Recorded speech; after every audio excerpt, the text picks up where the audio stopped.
এবারে চলে আসুন, আমার নবী পাক নিজের মিলাদের স্মৃতি বানিয়েছে। বলেছিলাম পৃথিবীতে কার ক্ষমতা আছে নবী মিলাদের মাহফিলকে অস্বীকার করতে পারে? আমার নবী পাক প্রতি সোমবার দিন রোজা রাখতেন। সাহাবা হুজুররা বলতে লাগলেন, ইয়া রাসূলুল্লাহ হাবিবাল্লাহ, এই সোমবার দিন আপনি কেন রোজা রাখেন? আল্লাহ নবী বলেছিলেন, এ বাবা সাহাবারা, এই সোমবার দিনেতে আমি রাসূলুল্লাহ আমার মিলাদ হয়েছিল, আমি নবী আগমন করেছিলাম, এই জন্য আমি শুকরিয়ায় রোজা রাখি। শুধু এটা নয়, আল্লাহ নবী 40 বছর বয়সে নবুয়াতের এলানের পরে কত জায়গায় মলম লাগাবো, এই যে 40 বছর, এই একটা আমাদের সমাজের সমস্যা আছে। শুনছেন তো, আমাদের সমাজে একটা সমস্যা আছে। আমি ঝগড়া করছি না, আমি সঠিকটা জানাচ্ছি। আল্লাহ যেসব ভাইয়েরা ভুলে আছে হেদায়েত দেন, বলুন আমিন। সাধারণ মানুষকে তো শিখানো হচ্ছে ভুলটা। 40 বছর বয়সে নাকি নবী নবুয়াত পেয়েছে, তার আগে নাকি নবী ছিল না। বলুন নাউজুবিল্লাহ। আমার নবী 40 বছর বয়সে নবুয়াত পায়নি আর নবী হয়নি। আমার নবী 40 বছর বয়সে নবুয়াতের এলান করেছে, ঘোষণা দিয়েছে, হ্যাঁ আমি মুহাম্মদ আল্লাহর রাসূল, ঘোষণাটা দিয়েছে, এলান দিয়েছে, আসো বায়াত হও, মেনে নাও। কথা বুঝে আসছে? এই কাজ ডিউটিটা শুরু করেছে। কিন্তু কেউ যদি ধারণা করে যে নবী 40 বছর বয়সে নবী হয়েছে, নবুয়াত পেয়েছে, ঈমান থাকবে না। আল্লাহ আমাদেরকে ঈমান হেফাজত করে, বলুন আমিন। বাবেরা নওজওয়ানেরা 40 বছর বয়সে আল্লাহ নবী নবুয়াতের এলানের পরে নবী আমার নিজে বকরি জবাই করে, শোনেন, বকরি জবাই করে খানা করে সাহাবা হুজুরদিগকে মিলাদের খুশির খানা খাইয়েছে।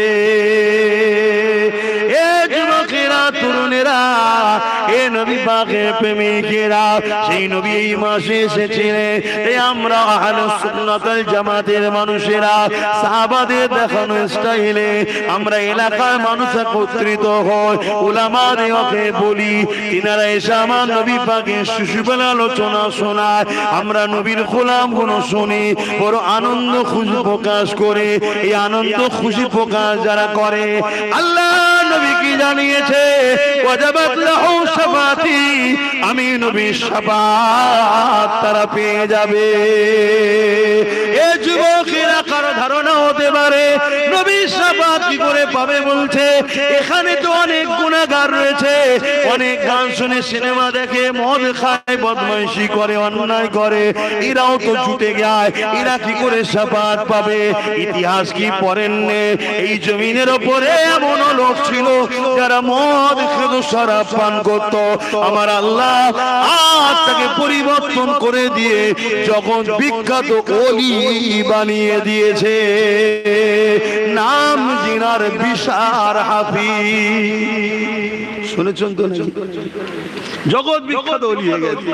আমার ভাই বোন একটু ভুল করেছে, হুজুরের মিলাদের ওসিলায় আল্লাহ চাইলে নসিবকে চমকে দিতে পারে, তওবা করার সুযোগ দেবে, পরিবর্তন হয়ে যাবে। ওলি যদি হতেন পারে, জান্নাত যাবার উপযুক্ত হয়ে যেতে পারে। জোরে বলুন সুবহানাল্লাহ। কথা মাথায় ঢুকছে? বানাবেটা কে? আল্লাহ। বানাবেটা কে? জুড়ে চক্রান্ত চলছে উম্মতে মুহাম্মাদীকে মুহাম্মদ রাসূলের থেকে সরিয়ে দাও। সমাজে ফ্রিতে বই বিতরণ হচ্ছে, ওই বই পড়তে পড়তে দেখা যাচ্ছে ওই বইতে লেখা আছে কিয়ামতের দিন মুহাম্মদ রাসূলও ভেলভাল করে তাকিয়ে থাকবে, নফসি নফসি করবে। আর ঈসা রূহুল্লাহ হুজুরের বেলায় হচ্ছে সবাই জান্নাতি হয়ে যাবে।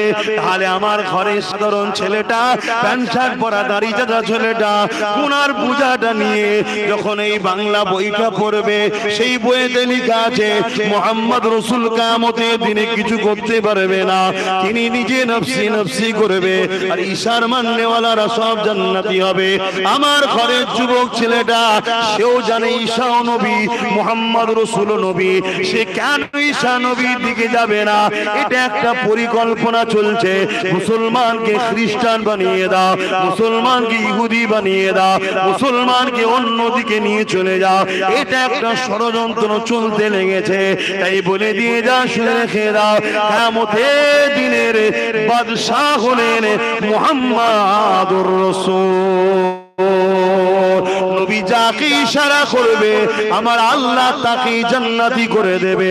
হাত্তাকে আমার নবী যতক্ষণ পর্যন্ত আল্লাহ পাকের কাছে ফরিয়াদ করবে, ততক্ষণ পর্যন্ত বিচার শুরু হবে না। সমস্ত নবীর জুতা মোবারক আমার চোখের উপরে থাকুক, মাথার উপরে থাকো, কোন নবীর সঙ্গে বিয়াদবি করলে কাফের হয়ে যাবে। কিন্তু মনে রাখবেন, আমিন আল্লাহ আব্দুল্লাহ দুলাল মুহাম্মদ রাসূলুল্লাহ হলো ঈশা নবীতে গেলে আদম নবী, সমস্ত নবী তেরো নবী হলো মুহাম্মদ রাসূল। আরো জোরে বলুন সুবহান।